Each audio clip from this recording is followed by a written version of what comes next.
Welcome back from the weekend. We're happy you're taking 10 minutes for CNN Student News. I'm Carl Azuz at the CNN Center.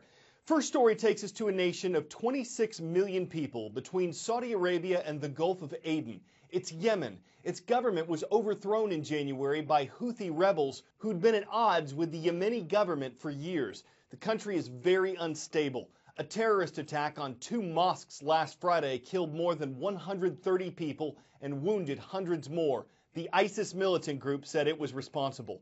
But al-Qaeda also operates in Yemen, and the U.S. says security there continues to get worse. That's why the American military pulled all of its remaining personnel out of the country this weekend. In Yemen's capital, the American embassy was closed last month. In our coverage of the conflict in Ukraine, we've talked about how relations between the U.S. and Russia have declined. According to Gallup surveys, about half of the American population had a positive view of Russia 3 years ago. Today, 70% of Americans have an unfavorable view, and 82% of Russians disapprove of U.S. leadership. When Gallup asked Americans earlier this year what country they'd consider to be America's greatest enemy, 18% answered Russia, the most of any nation worldwide. North Korea was right behind that. So it's significant that with relations between the U.S. and Russia being at their lowest point since the end of the Cold War, Russia would invite North Korea's leader to an event in Moscow. Facing a backlash from the West, Russia is looking east.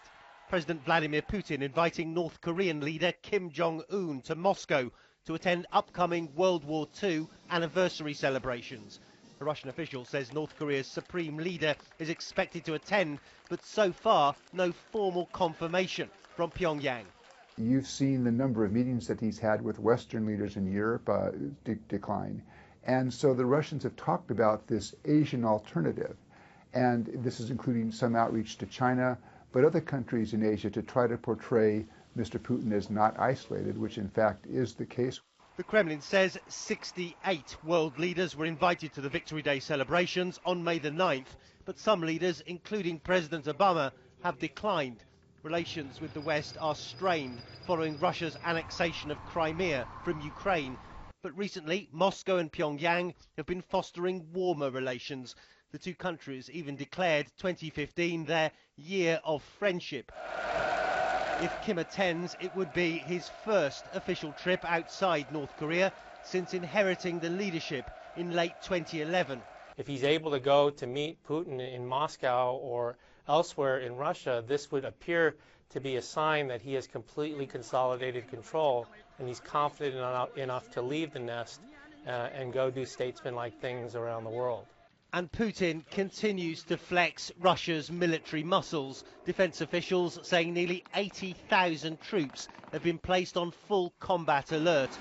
On Wednesday, NATO jets intercepted a number of Russian military aircraft as they neared Latvian airspace, further rattling nerves among Russia's neighbours.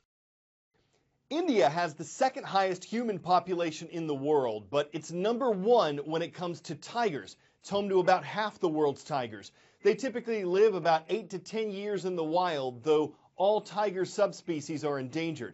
India doesn't have nearly as many as it used to, but their numbers are growing again, thanks in large part to conservation efforts. Here's what one of those efforts looks like. When people report tiger attacks, they say it came out of nowhere.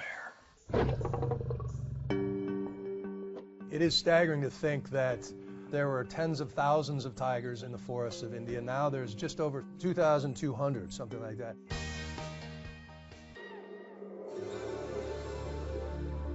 Oh, that's very good. You're good. How are things going? How goes the fight? It's been good. The numbers say there are 226 tigers in India in the wild. Who else has seen a tiger? Wow.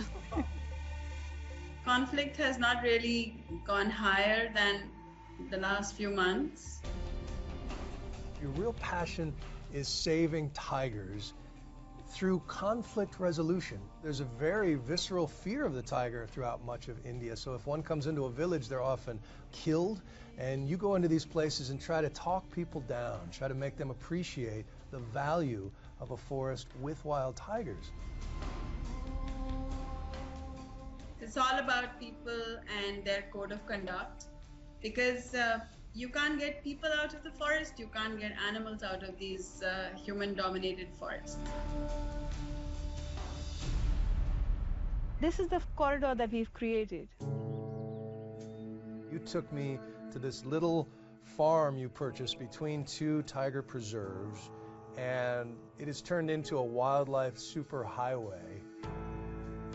When I show pictures that this is from my kitchen, I've shown that I have tigers walking here, and yeah, it freaks them out. You're trying to convince your neighboring farmers that maybe you should stop farming and let your land go wild. If you stop farming and if you let forests come back and get some economic benefits from ecotourism, it would be a win-win situation.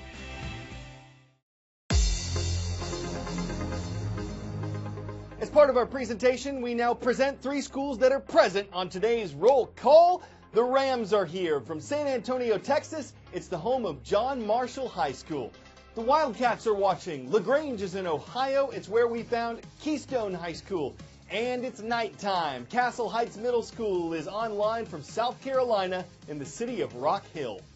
An international film festival kicked off last October. It had some unique characteristics.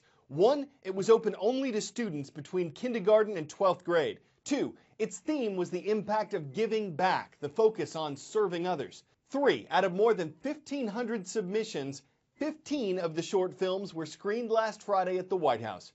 President Obama, Oscar-winning actress Hilary Swank, and Oscar-winning director Steve McQueen were there.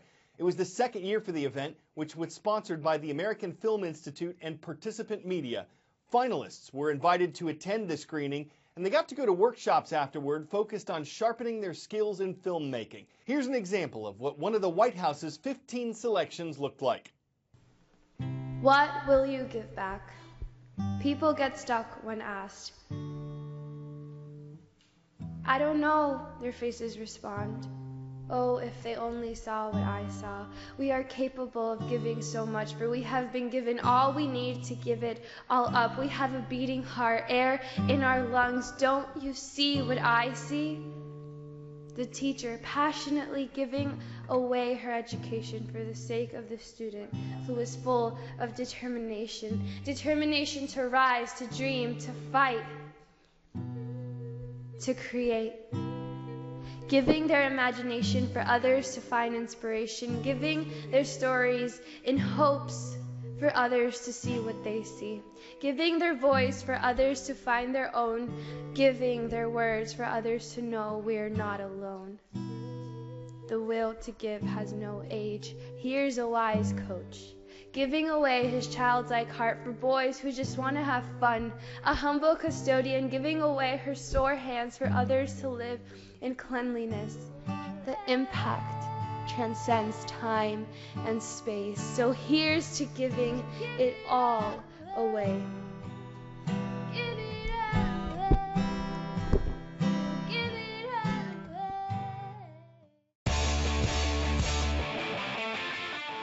Before we go, a fish called Greedo. Star Wars fans might get the name. For the rest of us, it's one crude catfish. It was discovered in 1998, but it wasn't until this year that it was designated a new species. Because of its large eyes and bristling bristles, a researcher thought it looked like a short-lived Star Wars character.